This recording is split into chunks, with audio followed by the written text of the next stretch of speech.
Land back, everyone. Land Good back. morning, or good afternoon, or good night, wherever you're at. Come on into the room. Where is everyone? And share, please. Share it everywhere you can. Share Try to get every these people in here. all the weird Facebook groups y'all are in. Share it in there. They need this political education. What else are they doing on this Sunday morning? Share. Should be the first thing you do on Valentine's Day.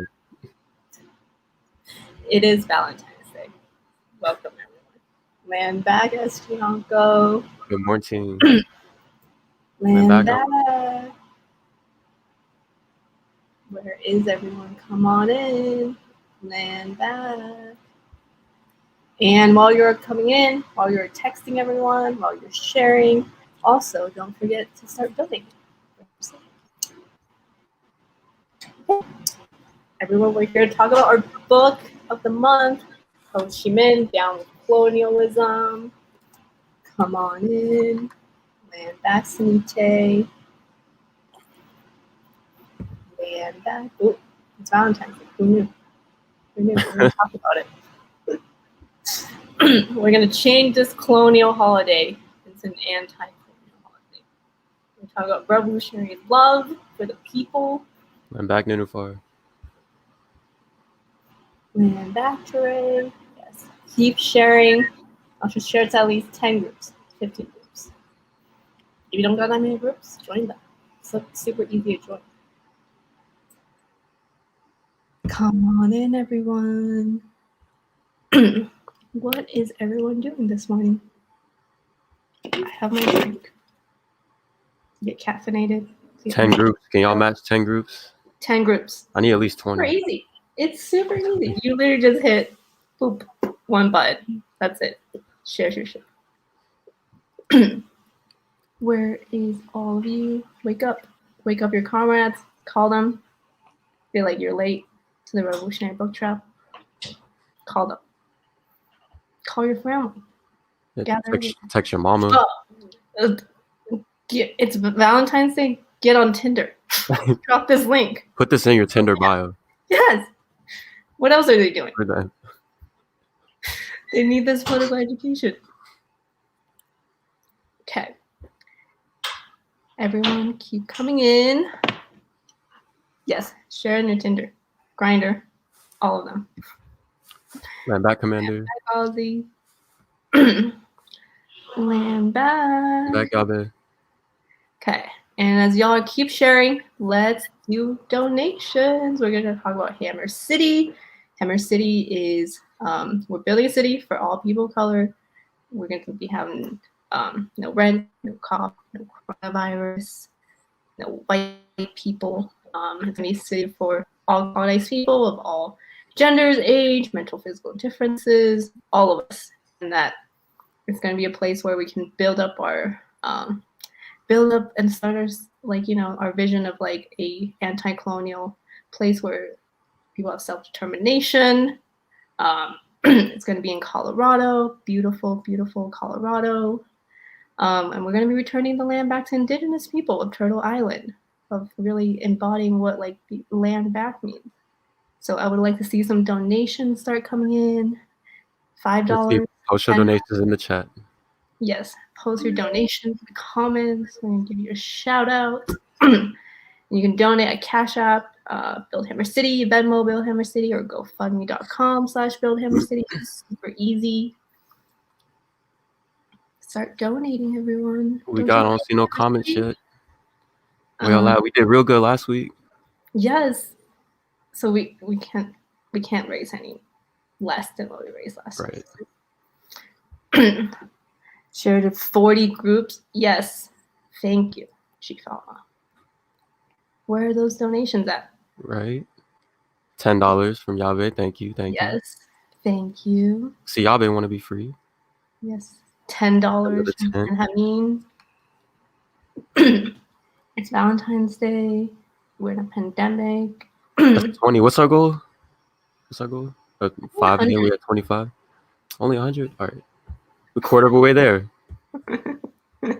Yes, a quarter of the way there. Thank you so much. Oh, 20 from the colonizer. Yeah, next time tell them make it 40, but thank you.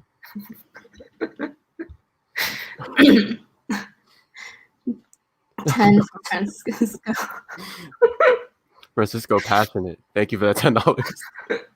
Francisco want to get out, y'all. Do you want to get out? 10 from Chief If you're Teray. Thank you. sick of it. Yeah, if you're sick of your job, you're sick of your neighbors, sick of, sick of these colonizers, donate. This is how you can make sure you can get out of there as soon as possible. 5 from Shivani. Thank you. 7 from Ren. Thank you so much, everyone. See, y'all want to get out of here. 20 from You Get Paid Next, Anite. Thank you so much. Yeah, you can pledge. You're like, I don't got money right now, but 10 from Chief Rob. Thank you. I get paid on the 20th, so pledge. Thank you. 10 from, how do you pronounce it? Xiaomi? Xion. Thank you for the 10. Sorry. I think Thank you for 10. And we just got a lot. Really close. 5 from Chief Maze. 5 from Chief Maze. But keep donating. Keep those coming in. We're going to go into our trivia, actually. Who's excited for trivia? This is to make sure y'all read. It's going to be super easy. BookTrap trivia. Hey, another 20. That you gotta be tough for these Yes. colonizers. You just gotta ask. 80 next time. 100 next time. Goal met. Okay. Question for the day. Ho Chi Minh celebrated the Independence Day of Vietnam during which month? A, the January Revolution. B, the June Revolution. C, the August Revolution. Or D, the December Revolution. Did y'all read? Were you paying attention? Answers. I got a C. C. Okay. I don't know. It might be C. Could also be A, B, or D. Drop your answer in the chat, in the comment, everyone. Let's see. We only got one guess. C. Teray is the only one that read. There we go. Another C. C question mark. C question mark. C. Okay. Okay. We got 3 for C. Anyone else? Any other guesses? You don't want to expose to people that you didn't read? Another C for Francisco. It's looking like they're going with C. C. Okay. Oh, copy Chief Sug. What did Chief Sug guess? DP was that person in class to look over at the paper. They said C. But yes, it was C. It was C. Great job, everyone, for guessing correctly and for paying attention. So I think we're going to go into our first Read That Back. This is a really good one. Mm-hmm. I'm excited. This is a really good few chapters that we read. We'll go into it, but I'm really excited for today. It says, without the people, we shall have no strength. Without the government, no guidance. Therefore, the government and the people must form a monolithic whole. We have now founded the Democratic Republic of Vietnam, but without happiness, freedom for the people, independence would be meaningless. Our government have promised that it will strive to bring every citizen his share of happiness. Building our community and putting things in order will have to be done gradually, but cannot be completed within a month or a year. But we must make the correct start. We must bear in mind that all government organs from the central to the village level are the people's servant. That is to say, they must work for the public interests, not oppress the people as the government organs did under the French and Japanese rule. What is of the benefit of the people, we must strive to do. What is harmful to them, we must strive to avoid. We must love the people, and they will love and respect us. Land back. I just really love this passage because he just, throughout these past few chapters that we read, like, he just loves his people so much. Like, that's the central like theme that he keeps instilling into like everyone, into all the people, into all the people in his organization and the party, about like, we just gotta love the people. We got to put them in the center, and like all the work that we do is meaningless, you know, if the people are on our side. But I also really love that he talks about the importance of like state power after the revolution as well. Like he wasn't like, oh, we won, now it's like everything's good, you know, like now we can like you know, just like act like, you know, everything's going to be good and jolly. And he talks a lot about like why we have to build up this state power, this dual contending state power, right? Because they were building from nothing after like 80 years of French like colonization that has like destroyed, you know, their land and their people. I think he said like 90% of the country was like peasants. So yeah, like his people didn't have a lot of, you know, manufacturing power. They didn't have like so-called, you know, like modern technology or whatever, but he keeps instilling in them that like we are going to get through this together. It's going to take a long time. He's like, it's not going to be accomplished in a month, it's not going to be accomplished in a year, but we have to like start working on it now. We have to make the right steps now to make sure that like the things that we want to do are successful. Like I really like the foresight that he has in the planning, right? Like he was not being opportunistic. Like he wasn't like, let's just like try and get everything done now, like in a throw it all together, you know. But he was like, we have to really think about the future of our people. He's like, we have to start with forming a dual contending power that's reflective of the masses, that the masses love and that we love them, because they're one.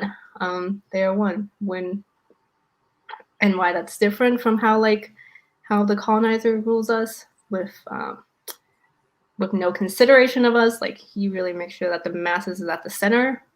This really connects to how we operate, right, as a mass organization, how we operate to make sure that our work is centered around the masses, how our chapters always, you know, have to be going out, to be doing outreach, to be providing our people with political education, to be providing our people with like, you know, their needs met. Because he talks about that a lot too in these few chapters. He talks about how like, you know, the soldiers, you know, they're like, you should help, you know, help the peasants harvest their crops. You should help them like carry heavy stuff into their house. You know, if when you're at their house, he's like, don't be rude, like follow their customs, you know, like I think he said like take off your shoes and like go in their house or stuff like that. Like he really makes sure that that when the masses see us, that they know that we love them and that then they should trust us, that we're disciplined, that we are militant, that we care about them. Like they're like, they don't care if you just say you are a communist. They need to see it. They need to show it. Like see you like care for them. And I really like, yeah, like that's how the principles that we try to embody here in the organization and how we encourage all our comrades when you go out into your community to be respectful, to show the people you love them. And they will love you back. They'll respect you back. And yeah, sorry. Yeah, like you said, I like the foresight he had, and just knowing that like you can't be anarchistic, even if you like get rid of these colonial governments. That you have to have a system that's gonna overturn all the problems that they've caused from just being there. And the fact that like he's covering this and instilling that in people beforehand, knowing that like, okay, we're gonna have this system that's gonna be able to help all of us, and we're gonna be able to move as a collective for our greater benefit. And yeah, I really appreciate that, and I think that's something that's so important, like with us building dual power, because we're showing people that we have like the means to like overturn contradictions that have been caused by the colony in their lives, and we actually have a structure to be able to do so. It's not just okay, we're getting rid of this and now you fucking or you fight for yourself or whatever. So yeah, I just really appreciate the foresight he had, and as you said, so yeah, this is what I appreciate about this selection. Yes, and what Benjamin said in the comments, yeah, they don't care what you identify as. They care if you love them. And they can see it. They can feel it. Or people can see through, you know, the BS. Yeah, he said we can't write communist on our forehead. We're all about that action. Yes. Yeah, there's no point to just talking about it. Our people have heard enough lies, you know, in their lives. Like, you know, and they can spot it from like, you know, miles away. They can spot it if you're ingenuine. So we have to like really internalize what it means to be a mass organization, what it means to be working for the people, what it means to be a servant of the people. Yeah, and I definitely hear multiple times like going out, like we're the only people out there. Like they'll see like they'll say like, oh, I've never seen anybody out here giving out masks or food, which is kind of crazy to me. But at the same time, like we're doing it, and the people know that we're doing it. So yes, and we're doing things we need right now, right? To build up the structure. So when we win a revolution, we have some foundation of a dual contending power that we can then continue to build on. We also, share the same insight as Ho Chi Minh about why the importance of a organized government after a revolution, because as we can see, the French comes back.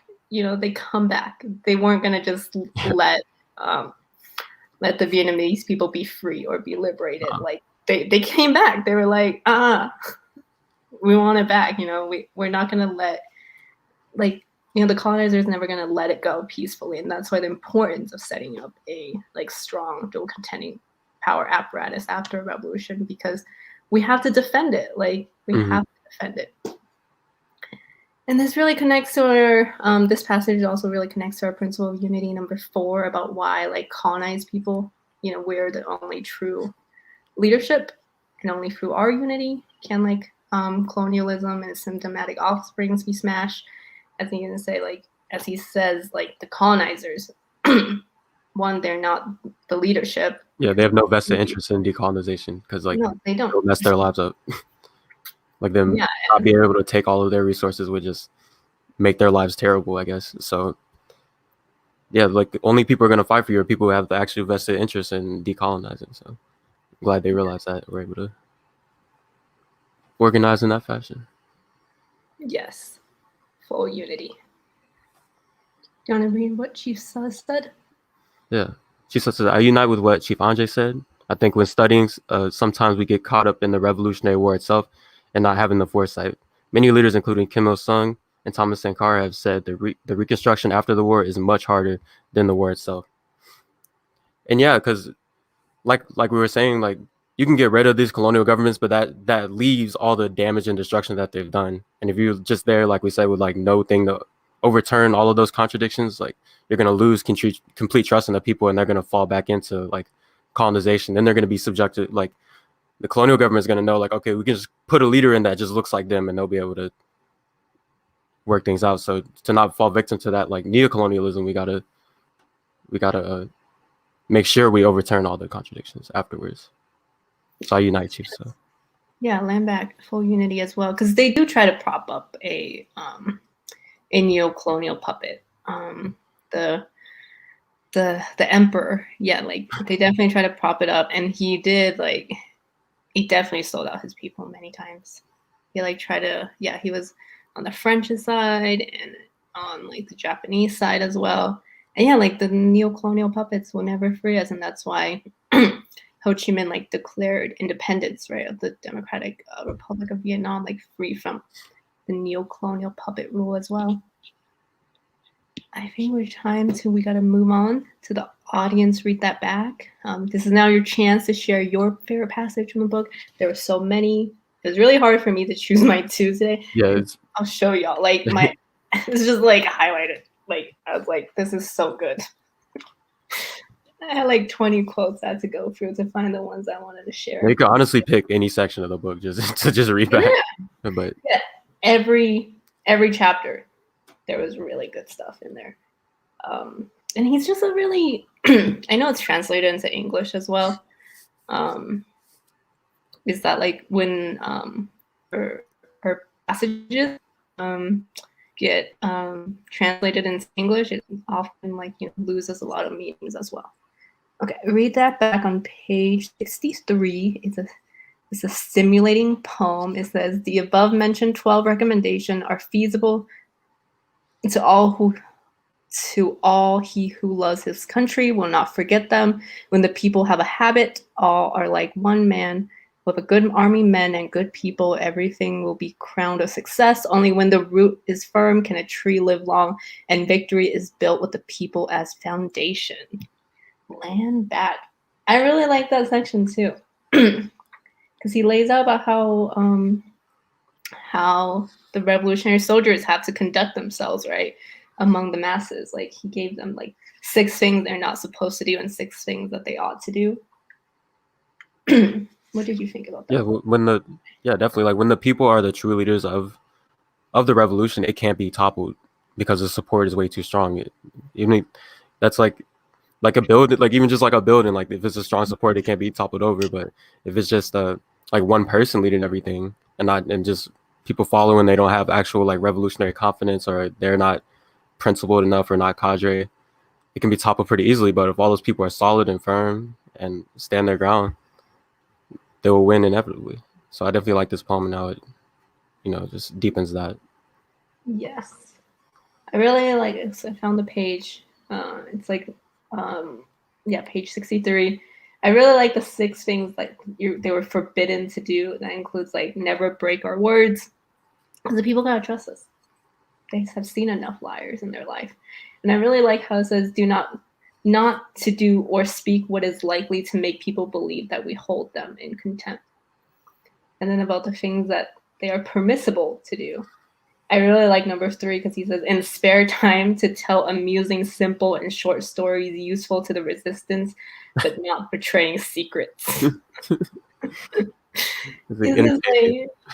said you gotta entertain people. You gotta tell them stories that inspire them, stories that's helpful for resistance. But he's like, don't give away secrets. Right. But that was a really good read that back, and I really like, I talked about it earlier too. Like he really never bring a chicken into the house in the mountains. That's number 3. Never bring living hens into mountainous people's houses. Don't do it. I definitely won't do that. And I really like it. No, this is all really good. He says not to give offense to people's faith and customs, such as to lie down before the altar, to raise feet over the hearth, and to play music in the house. He says don't disrespect people's homes. And then he also says like people have to study the customs of each of the regions to be acquainted with them in order to create an atmosphere of sympathy first, and then gradually explain to people to abate their superstition. That's definitely like important though, because even here and there, it's like a whole bunch of different types of people with different types of customs, and like trying to organize all those people, and like you have to like go and like talk to each of them like how they're used to, and like try to relate to them on a deeper level, and like doing that, like when you're going into someone's home, like you gotta respect their customs and their traditions. So I'm glad like he realized that, because I don't think they would have. I don't think without those principles or like those ways to move, they would have been able to organize all those people. So as funny as it is, or like it can sound, it's like this is super important.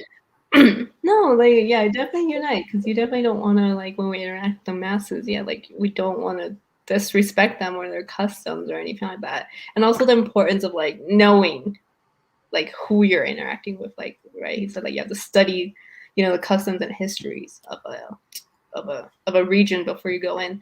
Really imploring all of our chapters to like know your community before you go in. Don't just blindly go in, and the people care.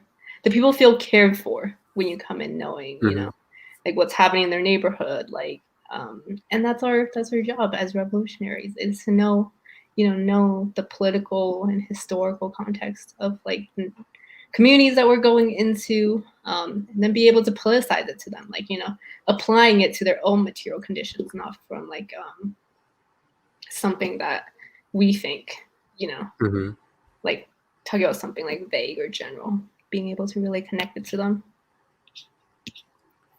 Are we ready to hop into the second read that back from you, Chief Anye? Yeah. Y'all want to share it? I can just read it. Yeah, page 51. So he's talking about how in like colonial what are there like the declarations of independence, they'll talk about certain people have inalienable rights like freedom of speech, but or whatever they all are, and these don't necessarily apply to colonized people.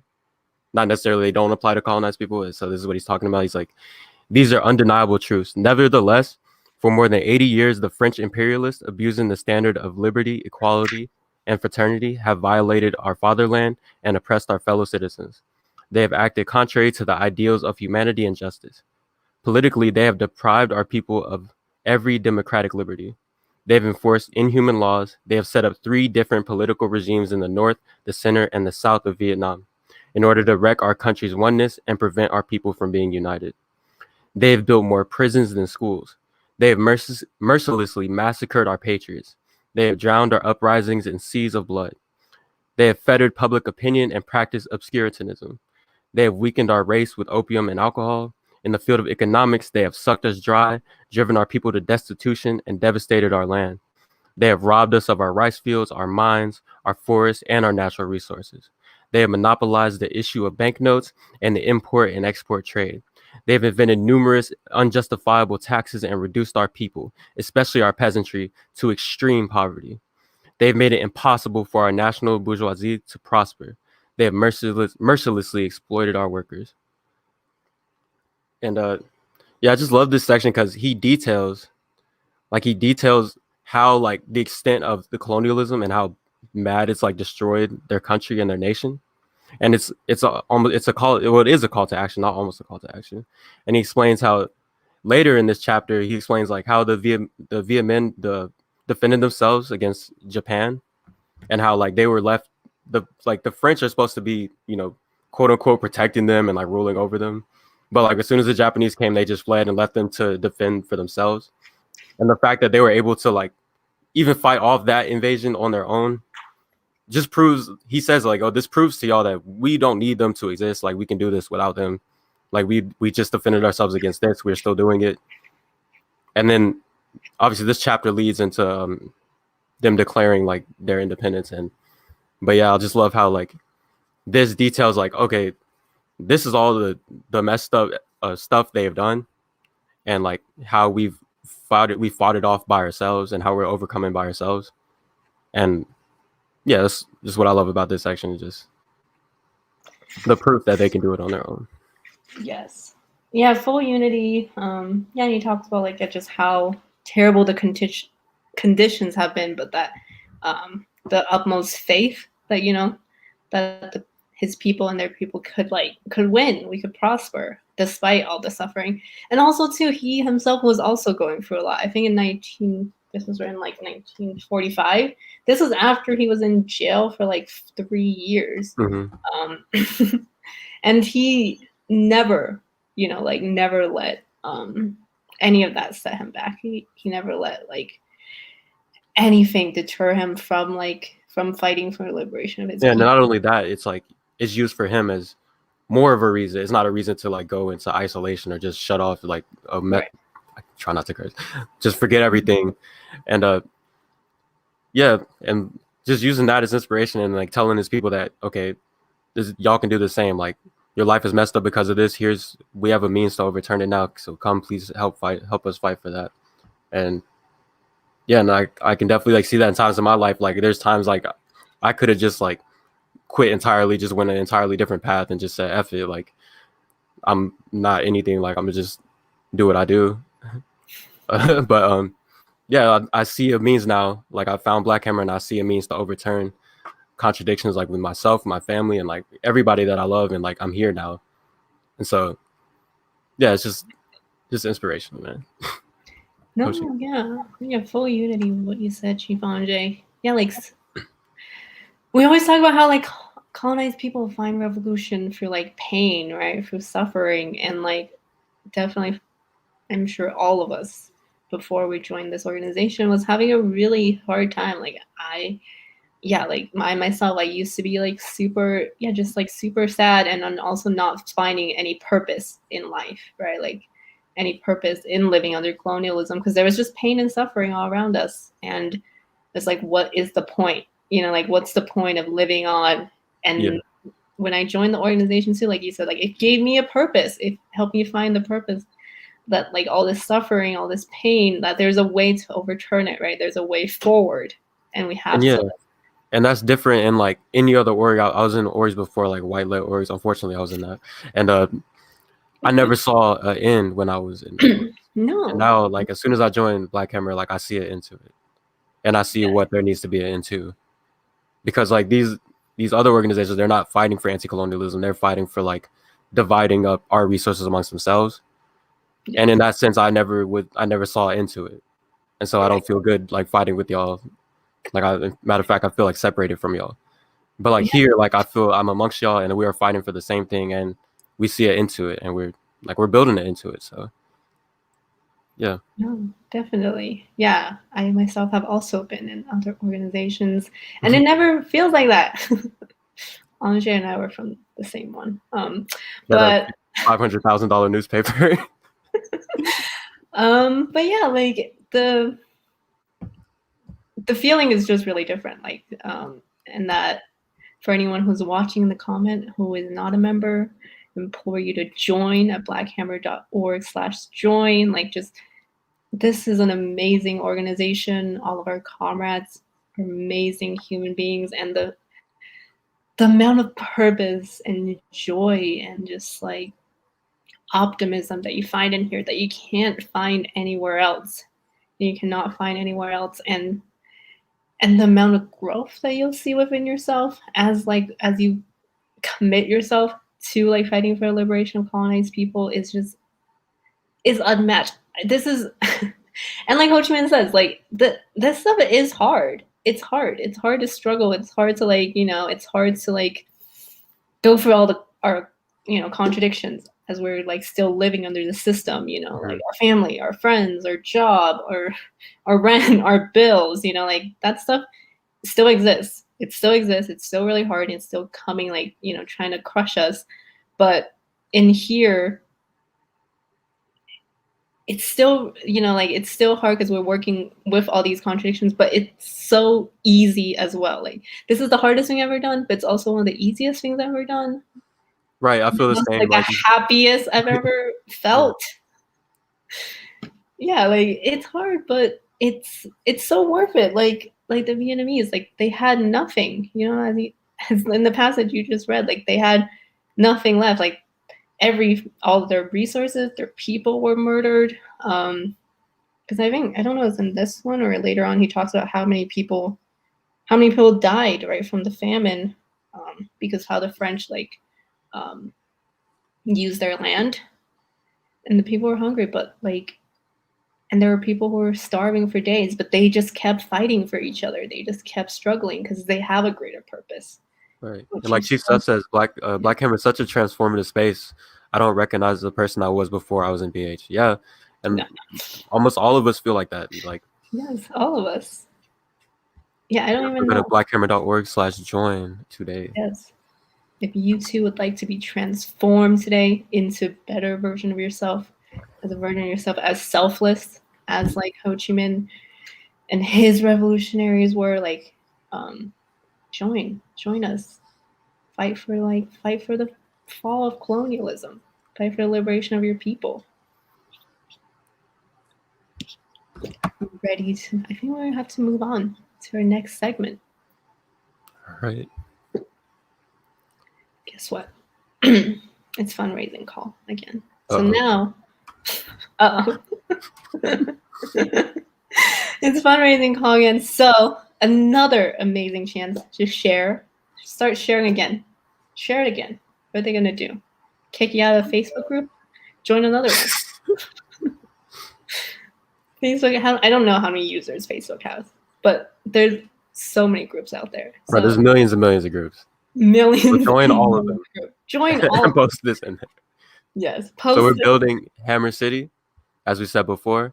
You can donate to #Build Hammer City, building a city with no cops, no rent, no COVID, and no whites. And so yeah, if you wanna see the material end to colonialism in our lifetime, help us build this project. And we're already in the process of it, getting the land in Colorado. So just help us speed up that process and get yourself free as well. Or if you're a colonizer, please donate as well. Be human for a second. Land back. I mean, we had a reparation. Oh, did we? Yes. From Scott. 20. I need 40, Scott. Thank you, Scott. Yeah. Thank you, Scott. But yes, if you're a colonizer that's watching, there's a place for you too. and it's through paying reparations. It's to fall under the leadership of colonized people. So pay reparations so we can get to Hammer City. If you're a hater watching, you're sick of us, donate. Right, you won't see us again. Yes. we'll be chilling in Hammer City. Yeah, you want us to stop talking about Hammer City and stop, being on here? Pay, donate.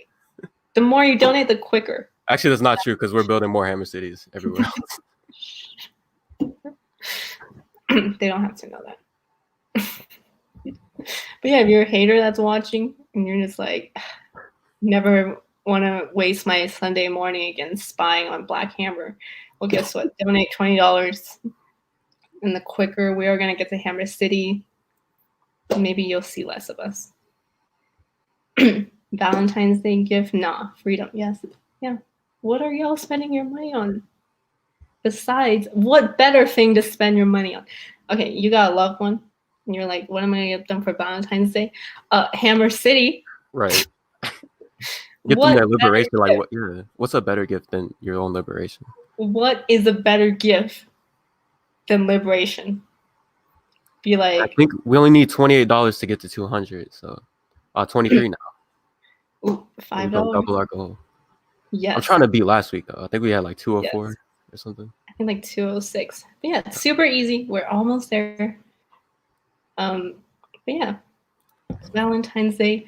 This is also, if you don't got a Valentine, this is how you can donate to show your love for the people. Right, Black Hammer is your Valentine. Yes. I'm sorry. Or like that comment just said, Hammer City is your Valentine. Yeah. Buy Hammer City a gift. One more donation. Just one more.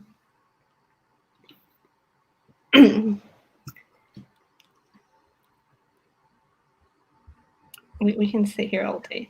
Yeah. I think we're close enough though. Yeah, I think we're good. Yeah, we got it. I think Dolly put us over the top. Good. Thank you, Dolly. Welcome. 23 more. See, Scott, thank you. Hey, that's what I like to see, Scott. Thank you. Thank you so much, Scott. Amazing. Love it. Y'all, when you're asking for these reparations, double it. And what you think they can afford, double it. They can always afford more. Yeah. Even when you double it. Okay, let's go into our third Read That Back. It's going to be, if y'all got the book, it's page 79, or the PDF 121. Okay. It says, Dear fellow countrymen, dear soldiers, the August Revolution brought us unity and independence. At that time, apart from our spirit of solidarity, we possessed only small forces, but we carried the day. Now we're waging long war of resistance to defend our unity and independence. We have powerful forces and enjoy favorable national and international conditions. We are bound to win. However, we must be aware of the following. The enemy will grow even more reckless and ferocious. They will probably extend their attacks even more before being wiped out. We shall meet with even greater difficulties and hardship before winning final victory. Therefore, we must be vigilant and resolute. We shall neither be discouraged by temporary setbacks, nor grow arrogant when winning big victories, nor shall we grow complacent and undermine the enemy. Thanks to the oneness of the mind of our government and people, of our soldiers and civilians, to the unity and dauntlessness of our entire people, to the support of the people of democratic countries and of justice-loving personalities in the world. Our long war resistance will certainly end in victory. National unification and independence will certainly be achieved. Land back. I just love, through all the chapters that we read for this week, like he just is always trying to instill in his people about like the victory, you know, like the future, how like victory is inevitable, and like not even just victory, because they have already had like so many victories, but also like, you know, like liberation, you know, like liberation is inevitable, like constantly instill it into them, like we can do this, you know, we can fight, we got this. Really connects to our theme, comrades. If you went to 40 and the Hammer and the rally last week, was about never giving up. Like Ho Chi Minh totally, and the Vietnamese Revolution like totally embodies what it means to never give up. Like, as the passage that Anye read earlier, like just how much suffering and degradation they were facing, but they never, like in Ho Chi Minh, there was never a sense of doubt. There was never any sort of wavering, like, oh, can we do this? But it was always like, we can do this, even when it's hard, even when it's difficult. Like, we can do this, we can overcome this. And he's also like a dialectical materialist. Like, he was also preparing his people. He's like, it's not going to be an easy road ahead. Like, it is going to be hard. But what we're fighting for is so much, so much greater. It's so much greater than all difficulties we'll face. And there's no other option, like there's no other option but to win. There's no other option than to liberate our people, because what would we go back to? He's like, if we stop fighting, we're going back to being colonized, enslaved, and genocided by the French or someone else. He's like, we can't give up. We just cannot give up, because there's nothing to go back to. And they have nothing, nothing else to lose, but everything to gain. Yeah. To be able and this is like sorry. Ooh, this is unique because they fought off 3 like foreign invasions, and we're basically fighting those off simultaneously, not completely at the same time, but like, yeah, they're fighting off the French, the Japanese, and the Americans. And like the fact that he was able to, or their party in itself was able to instill in their people that each of these victories, like instead of like after these victories them being, oh, we're tired, like I can't fight anymore, it just made them stronger. Like each time, each battle, each victory they won, they just got more solid and just deeper into it, and they felt even more revolutionary, and they felt more instilled into them that we can win, we can be free, and we can self-determine for our own people. And I love how much in this book he just continues to instill that in his people, like the fact that, okay, we had this victory, that means we'll be victorious next time, or like we had this victory, that means we're strong, we're able to overcome, or even victories of other people like that he'll bring up as factors, like, okay, they've been defeated before, so and we defeated these people, so why can't we defeat them again? So I just like I keep saying I like love and appreciate him, but I really do, and like I can't even like express how inspirational this book is, just knowing how they were victorious numerous times as a people against this colonialism. Right. And yeah, like this passage was from the 5th anniversary, right? Like, so they declare independence, and then literally like almost immediately, within months, the French invades again. So like ever since their independence, they've also been fighting this long, protracted like people's war. And he doesn't. And after 5 years is really short too, in like the grand scheme of things, but also was also a really long time to be like fighting a war. Yeah. To be fighting a war, especially as a country that was just colonized. And the victory made them, stronger and not complacent. And like he also talks about like how we can't let our egos get the best of us, how we can't let our heads like get too big, like, oh, we won, like we won this time, so like let's just like let our guard down. No, we constantly had to be vigilant. And like I was saying, like it's a previously colonized country, so they didn't have all the. And the thing is, they were fighting battles where they would be victorious, but at the same time they would lose more people than the other side. And I think I'm trying to put myself in that situation. Like, how would I think that I'm victorious in that sense? But then I can see it's like, okay, we got them the hell out of here. And I'm thinking like, without that that revolutionary like building and self-confidence, you would think like, okay, we just lost all these people, like, dang, like how do we move on from this? But instead they were like, okay, these people were martyred for our cause, and in that sense we just have to keep on. We had to keep fighting stronger, because now we got to fight for them, and now we have them behind us, so, as ancestry and all these types of things. So right. Yeah. No, yeah. Even in the losses, but he also said like,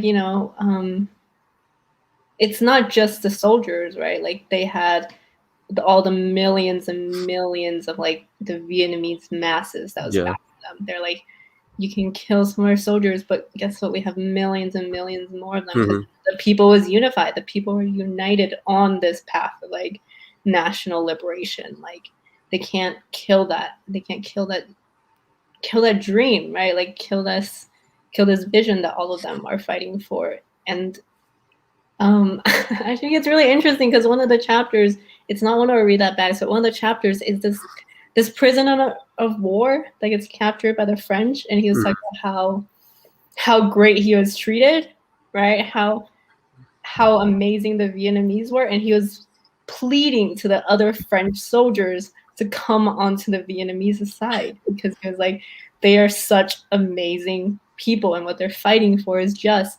And it shows you how weak also like our enemy is. Like our enemies are fighting. What are they? What are they fighting for? For like the pillaging, right? For the suffering of us, and that is not. And they were fighting in colonialism, and Right. in that same tactic, they applied that to when the Japanese invasion and the American invasion with the colonized soldiers from America. Like it would play like a Malcolm X try to get the black soldiers on their side. It just things like that. Just the tactic just worked all the time, like against all three invasions. So I just Yes. Yeah, he talks all about like the propaganda you have to do with your enemies to kind of divide them to be united on our side. Yeah, it's really amazing. I love this book. I'm really glad this is the book that we're reading, and I think it's really suiting for the time that we're in. That the Vietnamese really took their time to rebuild their country in the months that they had before the French invaded again, when they declared their independence, as we talked about earlier, they were building, right? They were building all the infrastructure that they can. They were building all the things to help set into place. So then when they invaded, they had some foundation to be able to fight off, to be able to fend off, and to win, And they were spending years and years and years, like at this point, like 20, Ho Chi Minh's been doing this for like 20, 30 years to try and win the unity of the masses. And it's really, truly, really inspiring because by the time the French invades again, like they had all the people behind them and all the people were united on it. And I can't wait for that to be us. right real soon. Yes, I cannot wait for that to be us. I cannot wait for us to have all colonized people's unity behind us and how much stronger we'll be, how many amazing things that we'll be able to accomplish. Keeps me up at night. Right. Thinking about the future. Are we ready to move on to your read that back, our final one of the day? Yeah. Time goes by so fast here. Yeah, honestly. All right. Wait for them to pull it up. I also got it on my phone. Yeah. With only freshly organized troops and rudimentary weapons, we decided to carry out a long war of resistance. Facts have proved that our strategy has gotten the better of the enemies. Since the outbreak of hostilities in Vietnam, the French government has been overthrown a dozen times. French commanders-in-chief have been replaced 5 or 6 times. French troops have been worn down. France's finances have dwindled with every passing day. The French people's anti-war movement has spread ever more extensively. Our people have grown ever more united and resolute. And so, yeah, this is also from the 5-year anniversary, and it's just showing like how their victory has been like how they're making gains in their victory, and how not only at home but like also overseas, like the anti-war movement in France has like hurt the morale of the French troops. And and like they're like, oh, why that? Because they'll go back and like people like throw things at them, like curse them out in French, throw baguettes at them, frog legs. I don't know, but yeah, Snail. or escargot, choke on some escargot or something. But they but yeah, I just love how he just continues to instill like how they're being victorious. And like I said before, like I just think that's such a fundamental part of it, because like you said, they didn't really have anything to start off with. They were starting like at a basic ground level, and they were still able to be victorious just off the pure strength of being motivated to free themselves, and like just motivated in like a revolutionary sense to love each other and like see how important it is for them to be free and like exist outside of like this world that the French or the Americans or the Japanese are trying to create for them, because only them as a people like know what they really need. And yeah, just that's why I keep picking sections like this, like of him like instilling in his people like, oh, we will do this, because like that's how I feel. Like I like, especially like being in defense, you and I, like we know like the victory, like the battles like we've been victorious recently because we've instilled the fact that like, okay, we've read the Art of War, like we've read all this literature, we're already organized, so in that sense we'll be victorious. So there's no fear amongst us when going into these battles anymore. And so I think that's also a tactic that we're taking from him, even though we were doing this before I haven't read this before that, but it's still like one of the same tactics that we're using. So yeah. No, full unity, land back. Yeah, I really like his like strategy, what he's talking about. He's like, we know that we have, a less experienced army, right? And rudimentary weapons compared to the French. But he's like, that's why we chose to fight this long, protracted warfare, because through the 5 years, his troops are gaining experiences, right? Like they're gaining experiences, and then every time they win, they would take in the resources of the French. And then they would themselves grow stronger. They're using this 5 years to like slowly chip away at the French's like army abilities, and then also to be able to gain that for themselves. And especially remembering this is in 1951, like shortly after World War II is when they started fighting this. So the French was already also weakened by World War II. And if y'all remember last week, they talked about when Ho Chi Minh was talking about the beginning of World War II, he was like, why they had to step back, right? They're like, the French and Japanese are fighting each other. We gotta step back. We gotta focus on ourselves. We gotta build. We're like, we're not messing with y'all right now. And then he spent those few years like building up to declare independence in the country, in this country. And then when the French came back after the war, they were weakened, and this was like a perfect time. He's like, we're gonna draw this out. $5 from Joanna. Thank you so much. Land back. But yeah, like they came back and they were fighting this war, and they're like, let's draw this out for them. Because if y'all remember from the Art of War that we read last month, how like protracted war is not always the best strategy for the enemy, because like it takes a lot of resources, right, to fight wars. But this really worked in their favor because through this they were weakening the enemy's resources as well, right? They were like, and I don't know that this section or later on where they talk about how much money that France has to spend on this, and how they keep having to allocate more and more of their budget. And the French people were like also like exacerbated, because they were like, yo, why are we fighting this? This is on page like 112. Yeah, like French was paralyzed by the war. They spent like 330 million like French money, French dollars. Snails. Yeah. In the military budget, right? And then they were allocating even more money. It was going to be $500,000 million. Like that was a lot of money. That's a lot of money now. That's a lot of money back in 1951. And they're just really using that against them, and they kept losing stuff with all this money, right? Like with all this well-trained soldiers, with all these expensive weapons, with all these like military generals that they kept trying to put in there. They cycled through like 6 or 7 in the 5 years, like, and the French still lost. Really, I think this is an inspiration, right? Like snail dollars.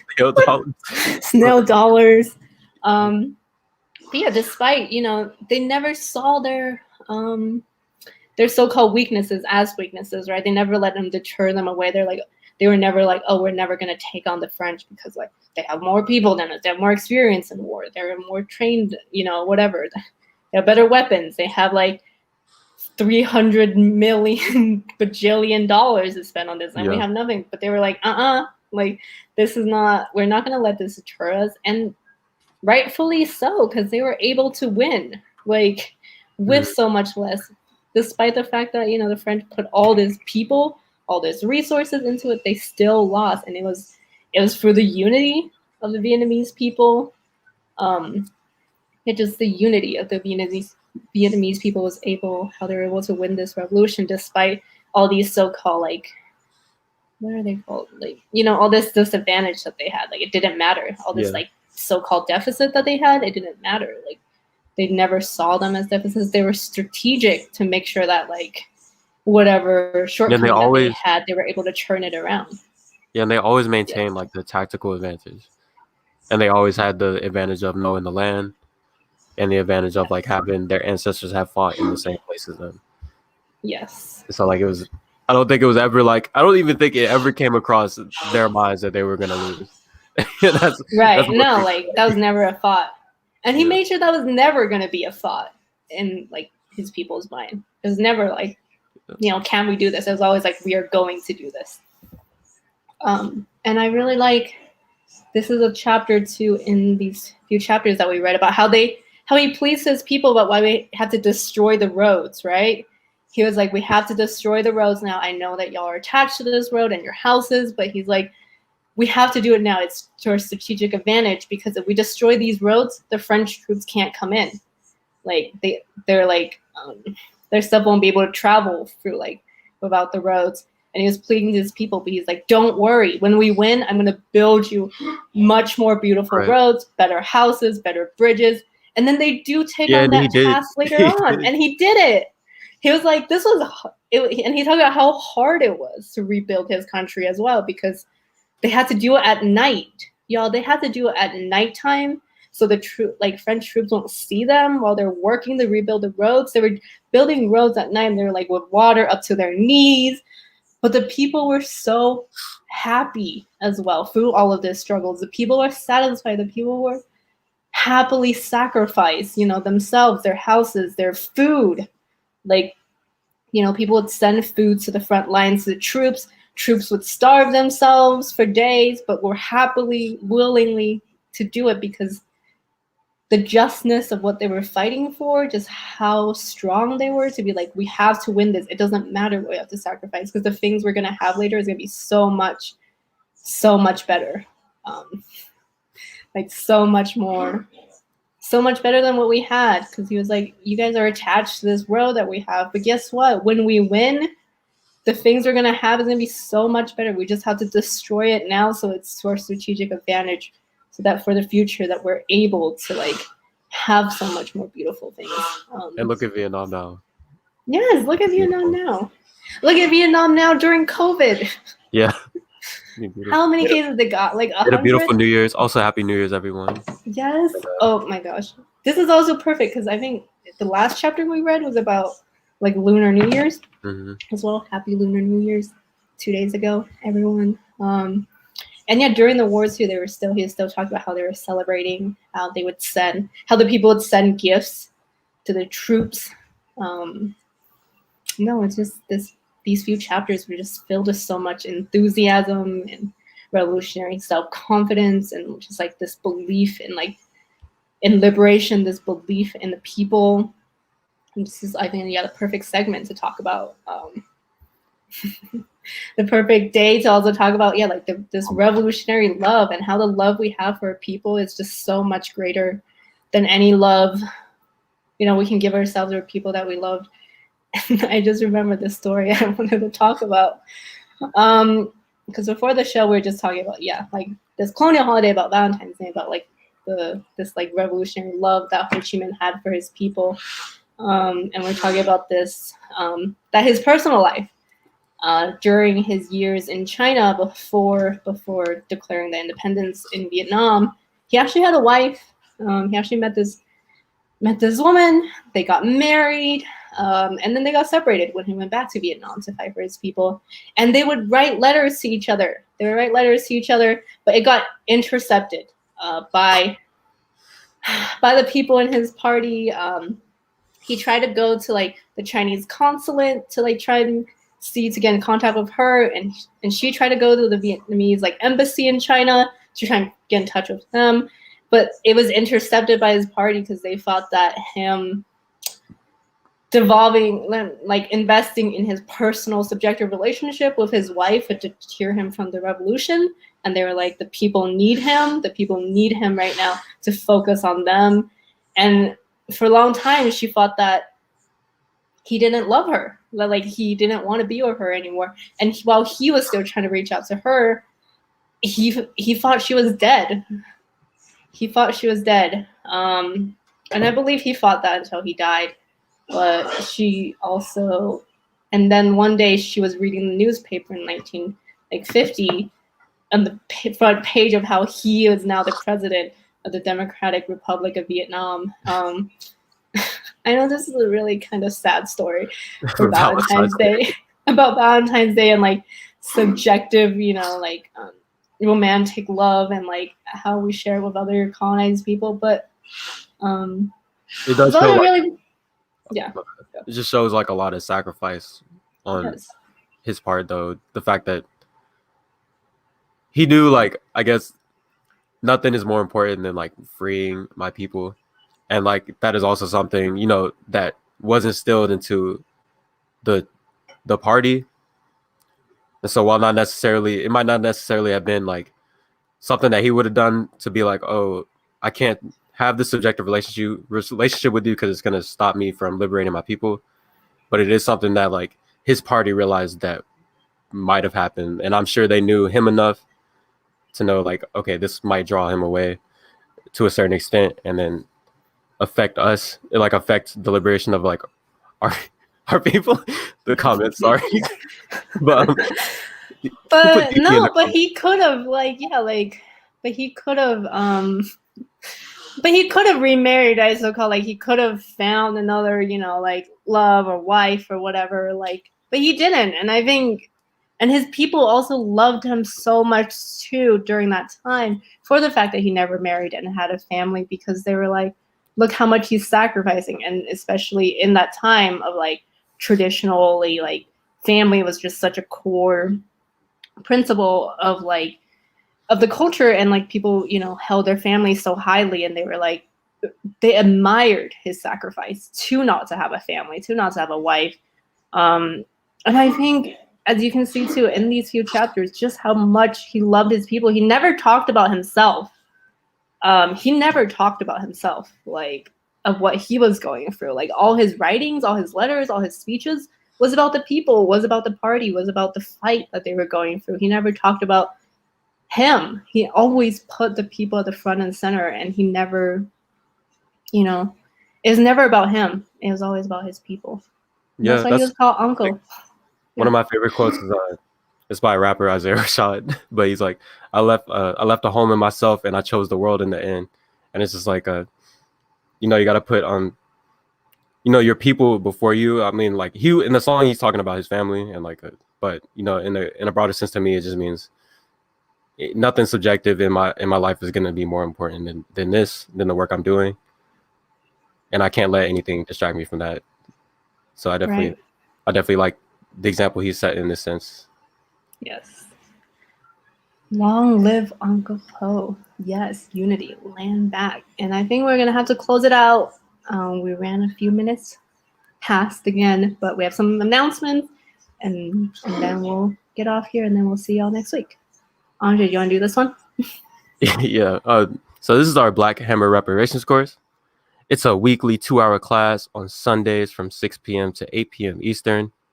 The fees start at $25, but it slides up depending on how much you make.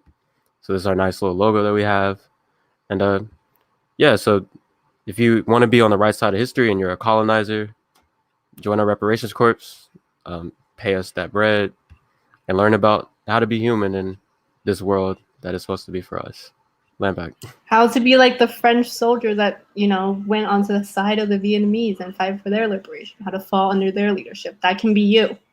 Sign up on blackhammer.org/reparations. And our next announcement, yeah, like I said, it's this colonial Valentine's Day colonial holiday. But we have something really fun for all of our members. Join us on Zoom tonight at 7 to 9 Eastern. We're going to have some games, hang out with each other, some good conversation, in good loving, and like Ho Chi Minh, like this book is saying, like in revolutionary love, in the love for our comrades, and the love for our people. So this is not a live event, members only. If you'd like to come to a fun event like this, join. Yeah, join before 7 p.m. Yes, join before 7 p.m. You having FOMO in the comments? Join. Come hang out with us. I'll be there. Yes. Okay, I think that's everything that we have for today. Thank you everyone for tuning in. Love doing this. We'll see y'all back here next week. Yep, any last words? No? I'm back. Oh yeah, yes, next week we'll be reading. Yeah. I got it. So next week we'll be reading sections 32 through 39. Same book, same place, same time. Book. Yes. I'll see y'all next week. Thank you so much. Land back. Land back.